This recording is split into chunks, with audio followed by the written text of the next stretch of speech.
Good morning student. हम अर्थशास्त्र के अध्ययन में पढ़ रहे हैं रोजगार समृद्धि, अनौपचारिकीकरण तथा अन्य मुद्दे, समस्याएं तथा नीतियां।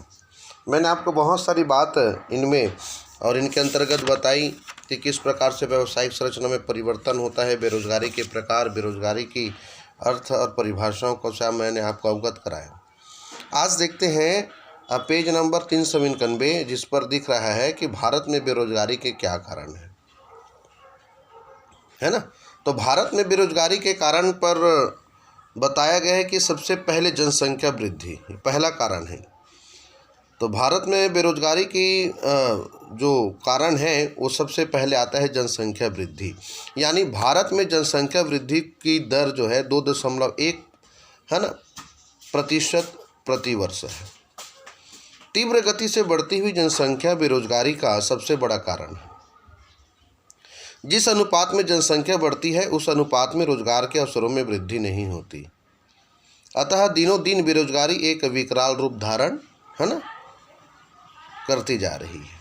पहली समस्या जनसंख्या वृद्धि।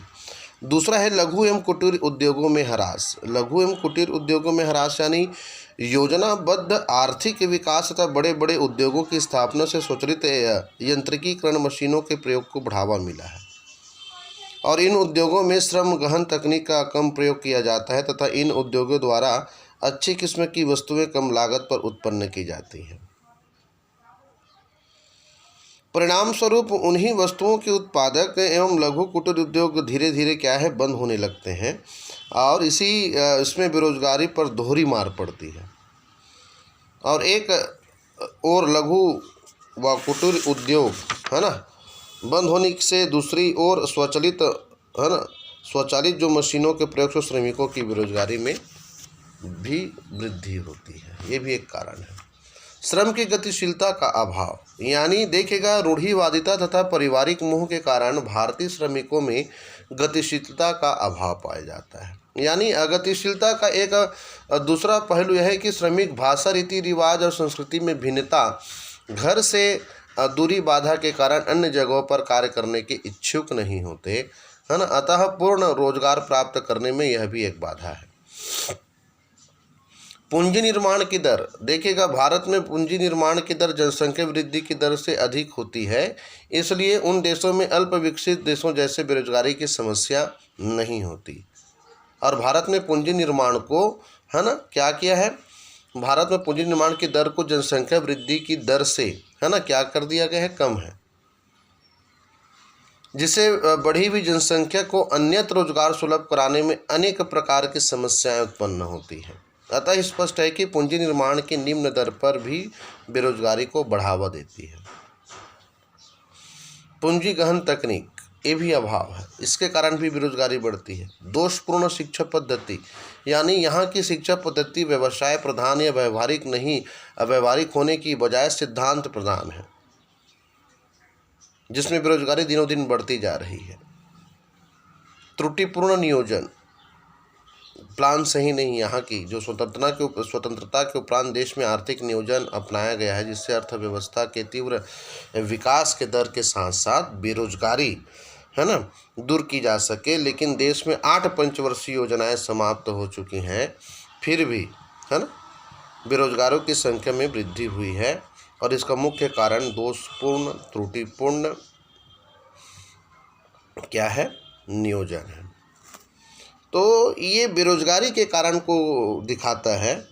अब देखते हैं बेरोजगारी के प्रभाव, इफेक्ट ऑफ अनएम्प्लॉयमेंट। यानी देश के लिए बेरोजगारी की समस्या एक गंभीर समस्या है और सन 1956 और 1990 के बीच बेरोजगारों की संख्या दोगुनी हो गई है, जिससे आधे अधिक पढ़े लिखे हैं तथा प्रत्येक 5 बेरोजगारों में से एक स्त्री है। इस समस्या के कुछ दुष्प्रभाव दिखते हैं।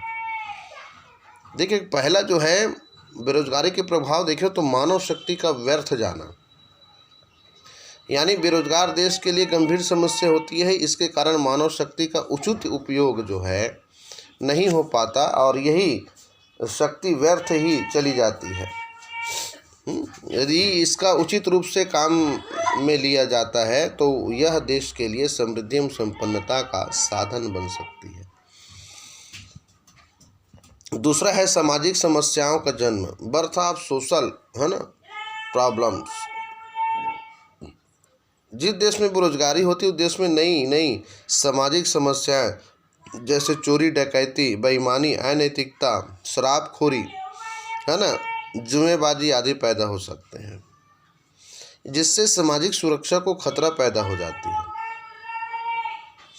और शांति एवं व्यवस्था की समस्या उत्पन्न हो जाती है, जिस पर सरकार को भारी व्यय करना पड़ता है।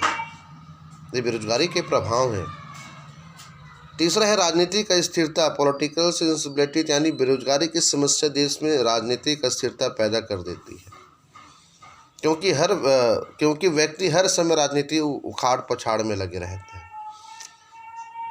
आर्थिक है ना, संपन्नता में कमी आती। बेरोजगारी से प्रति व्यक्ति आय में गिरावट तो आती ही है, जिससे जीवन स्तर गिरता है, लोगों की ऋणग्रस्तता, निर्धनता में वृद्धि होती है, आर्थिक समस्याएं बढ़ती है ना।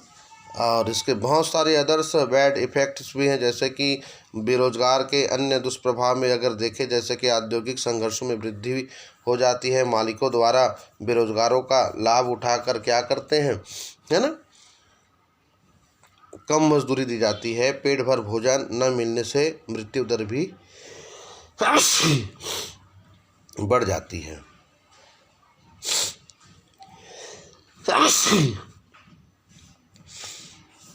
तो बहुत सारे इसके कारण को हम देख सकते हैं, ये प्रभाव को दिखाता है। अब एक महत्वपूर्ण चीज़ आती है कि बेरोजगारी दूर करने के उपाय। अभी हमने देखा बेरोजगारी के कारण क्या है, अगर कारण आता है तो इसके प्रभाव क्या, इसके प्रभाव क्या दिखते हैं, है ना। तो अब बेरोजगारी को दूर करने के क्या उपाय होंगे, इस पर हम चर्चा करते हैं। देखिएगा, है ना, सबसे पहले विनियोग में वृद्धि। सरकारी जो है निजी एवं सार्वजनिक क्षेत्रों की जो क्षेत्रों को प्रोत्साहन करें। सार्वजनिक क्षेत्रों में बड़े बड़े पैमाने पर पूंजी विनियोजित करके बेरोजगारी दूर की जा सकती है। निजी क्षेत्र के उद्योगपतियों की विनियोग योजनाएं मुख्य रूप से श्रम प्रधान होनी चाहिए। तो ये विनियोग में वृद्धि करने, इन्वेस्टमेंट करने के बाद जो है सरकार है इन पर क्या है, नियंत्रण ला सकती है। दूसरी है नवीन योजनाएं, यानी नई नई योजनाओं का निर्माण करना चाहिए तथा योजनाओं को प्राथमिकता प्रदान करनी चाहिए, जिसमें कम पूंजी लगाकर आर्थिक लोगों को रोजगार दिया जा सके, है ना। दीर्घकालीन योजनाओं के स्थान पर अल्पकालीन योजनाओं को प्राथमिकता देनी चाहिए।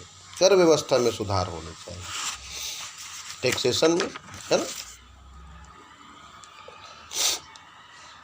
तो इस प्रकार से बहुत सारी चीज़ों को हम यहाँ पर देख सकते हैं। प्रशिक्षण की सुविधाएं उपलब्ध होनी चाहिए, जनसंख्या वृद्धि पर नियंत्रण होनी चाहिए, लघु कुटीर उद्योगों का विकास होना चाहिए और शिक्षा पद्धति में भी परिवर्तन होना चाहिए।